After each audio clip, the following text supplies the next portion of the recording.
Olá, leitores de Billboard Brasil, eu sou Sérgio Martins. E atrás de mim é o Stone Pony, um local muito famoso de shows aqui em Asbury Park, New Jersey, e que por muito tempo recebeu um senhor chamado Bruce Springsteen. É exatamente sobre ele que a gente vai falar. Nós vamos trazer entrevistas com os atores do filme Leave Me From Nowhere, sobre as gravações do disco Nebraska, do Bruce Springsteen, e contar um pouco mais sobre esse grande artista americano e sobre o que motivou ele a fazer um disco maravilhoso como Nebraska e o que motivou ele a ser esse símbolo de New Jersey. Até lá!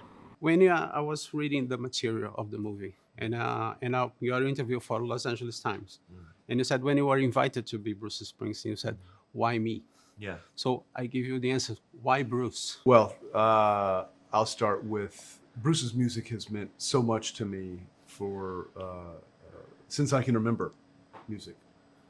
And this particular record, Nebraska, is very different than all of Bruce's other records.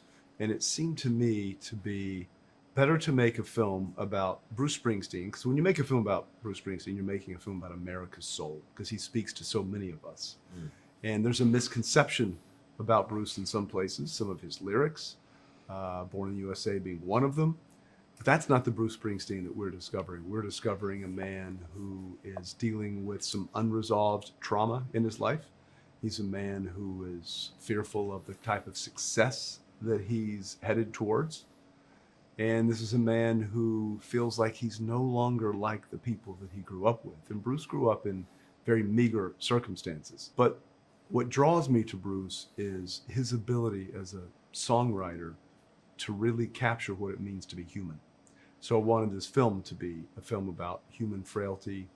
Bruce, at one of his low points in his life, admittedly, he says it's his most painful chapter in his life. So I thought if I can just focus on this very, very specific and narrow time on in Bruce's life and his much more interior life, that it can be something that's different than most other musical films. Yeah, I'll echo that. I mean, I think, I've been a fan of Bruce's for a long time. He's one of our greatest writers, full stop, forget music. He's one of our greatest writers, one of our greatest performers. He's still performing 3.5, 4 hours at the age of 75, now 76. He's a force and a wonderful storyteller, and so I was interested immediately at the idea of portraying someone with his sort of depth and genius. That was interesting to me. And then when I spoke to Scott and I read the script, I understood how sort of intimate this story was. Very much like the record Nebraska. It's very personal, it's very quiet, and I got to portray a version of Bruce Springsteen that I think is not incredibly well known, while also like paying homage to, I think, the sort of American flag Bruce Springsteen that a lot of the world is familiar with in a couple of these sort of performance pieces in the film. I think it's great because it's very tricky when you do a famous character. Yeah. Bruce Springsteen say, okay, it's okay, I'm gonna do a raspy voice and I'm gonna walk like that, and you ignored it. You did your Bruce. Yeah, for sure. How did you manage to find your Bruce? Yeah, I mean, in the beginning, I think I was so concerned with exactly what you said. He's got this raspy voice. He looks like this. His chin is different than my chin. His nose is actually a little bit different. And how does he walk and all this stuff? And I started concerning myself with all these like sort of exterior, things, because he is so well known. And he's been impersonated by so many for so long because people are just so familiar with him. And so I got wrapped up in all these like exterior ideas and kind of caricatures of Bruce, and I got exhausted and scared and anxious, and I went, okay, you need to throw all this away for now, and focus on this young man, 31, coming back home. He's a musician. He's feeling a little bit lost. He thinks coming home is going to solve his problems. He's trying to write this record. How does he get inspired? I just tried to really break it down and find, the man there outside of Bruce. And once I did that, I started to be able to see some parallels in myself. I I can never compare myself to Bruce Springsteen. But once I started to look at this young man in this particular time, I was able to find a couple tethers and connectors. And once those things started coming up and getting a little bit richer and more understood, then I could bring the Bruce Springsteen that everybody's familiar with kind of back to it without that sort of intimidation, that I had in the beginning, I think. There is a beautiful phrase that you say, you don't teach to be swagger at Juilliard School. Oh, yeah. Who said that? It's written here. Yeah. And there are two great moments in the movie. You delivered all that you get. The first, when you crashes in front of the therapist, of the psychologist. Oh, yes. Yeah, yeah. And the other, that when you sit on your daddy's lap, Yeah. and you said, I thought I never sat on your lap. Yeah, yeah. It reminds me a lot of my father, for example. My father died 3 months ago. And okay, it's okay. Thank you. Yeah. But this moment of intimacy between a father and a son, Yeah. what did you think about? How did you manage to? I mean, so much of this film, is about that father-son relationship and the real longing and wanting for connection. And, I've heard Bruce speak about his relationship with his father. I've read Bruce's words. I've talked to other people about Bruce's relationship to his father. And it's interesting. I don't know if you found this, Scott, but oftentimes in talking to people about Bruce or going through this process of, promoting the film, people have this idea that, hard time or that Bruce didn't like his dad at some point. And that was never really the case. Like, these things happened when he was young, and he was very confused by his father and later learned that his father, was dealing with a lot of mental illness. But the compassion for his father or the longing for connection, that was unwavering. That always existed. In this moment at the end, where Bruce's father, Doug, played so beautifully by Stephen Graham, is asking for his son at the age of 31 to come sit on his lap. As ridiculous as it might have sounded in that moment, this movie to me is about making room, for love and making room for your father, and it's about forgiveness and compassion. And so that's what that scene was about for me, is just making room for a man who did his best, and ultimately, humility. And it's like beyond forgiveness. It's just like seeing past these sort of things in your father. And Scott, the script is brilliant. But there are two moments in the script that I would like to discuss with you. The first of all the people who were in the press exhibition that laughed out loud. Like when you the CBS executives say, you don't expect that an album with no Bruce on the cover, no press, no tour, no is press. going to sell. Yeah. And the other, I think it's I love the character of Jon Landau's wife, played gracefully by Grace Gamba, because I don't know if I'm wrong, but she is the conscience of Landau. When Landau has doubts, she's the one who said, "Oh no, he's right. You should do this." Yeah, that's the way it is in my house, at least. But yeah, I think it's always important to have someone who's a sounding board for you. Bruce has a sounding board in Jon Landau. Jon Landau is not only a manager or a collaborator or a producer, but in our film, he's almost a father figure. He's a part therapist. But he can only go so far, and he can espouse what he thinks Bruce is dealing with. But it sometimes takes someone else who's a little more removed to say, how about this? This is how you've always done things. And that's his wife, Barbara, played beautifully by Grace Gummer. But the movie's about searching. Bruce Springsteen is searching. He's searching for why these sort of things happen to him. How can he resolve this trauma? How can he reconnect with his father? How can he have the courage to look inward, to write what is his most personal and, for me, most enduring album, which is Nebraska. And I just hope that people see this as a different side of Bruce Springsteen, that you might not expect in Sao Paulo or Rio or anywhere else in Brazil, anywhere else in the world.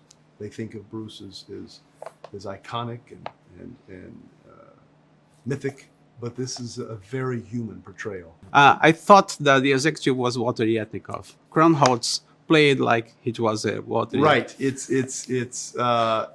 the man who works just beneath him, Al Teller. Yeah. Yetnikov is the head of the label. Yeah. But Kronholz reminds me a lot of Yetnikov. Yes, he's so wonderful, Yeah. David. And Terrific in well, the film. I read that your father passed away, and your He did. I household dedicated the burned film out. to my father. I'm With sorry all to hear about respect, your father. with all respect, thank God you are not a superstitious man, and you carry on with the movie. Okay, Sergio, sorry. thank you so much, and I'm sorry to hear about your loss as Okay, well. And, thank you. I hope the movie in some way gave you a little bit of solace.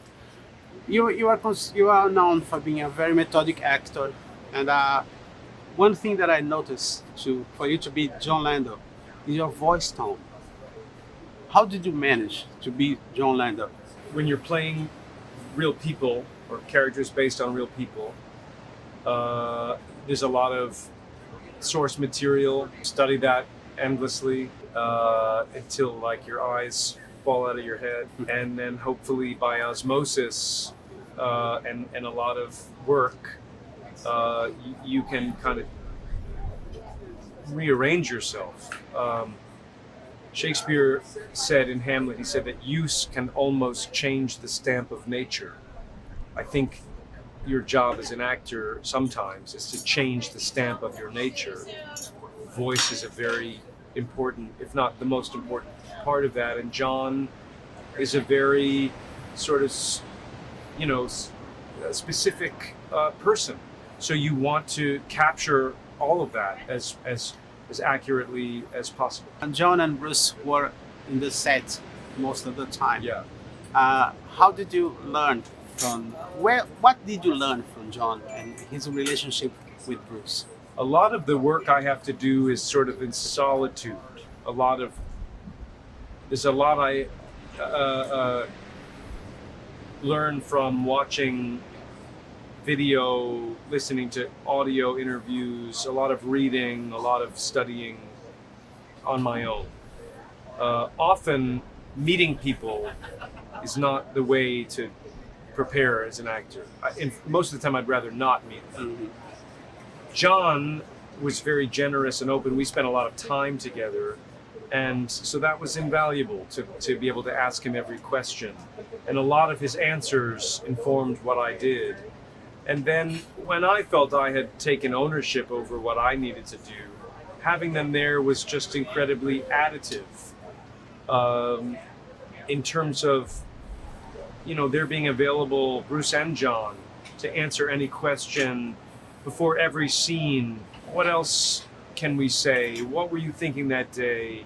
What do you have any memories of this moment in time? And those details and that level of specificity and embroidery helped, I think, elevate and deepen the film. You know what I think is fantastic? For example, your relationship with Jeremy Allen White or Jon Landau and Bruce Springsteen, and you take all his demandings, all the album must be like this, the album must be like that. But there is a certain point that you say to him, I think you should need a professional help. Like it was, you don't explode, but you make it clear that you are fed up. You reach to the point. How was to manage this relationship too?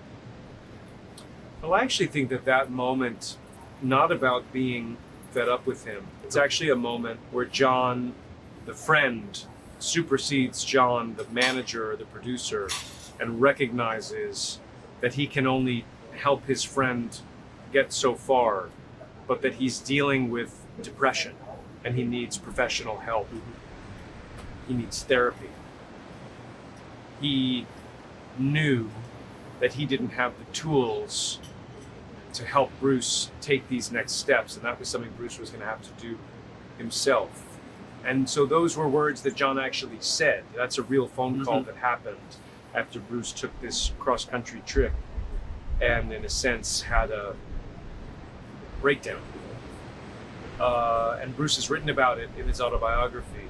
But Jon was the person who was the catalyst to helping Bruce start therapy, which is, and you know, and I think the movie, I hope the movie goes a long way towards destigmatizing a struggle with mental health and depression.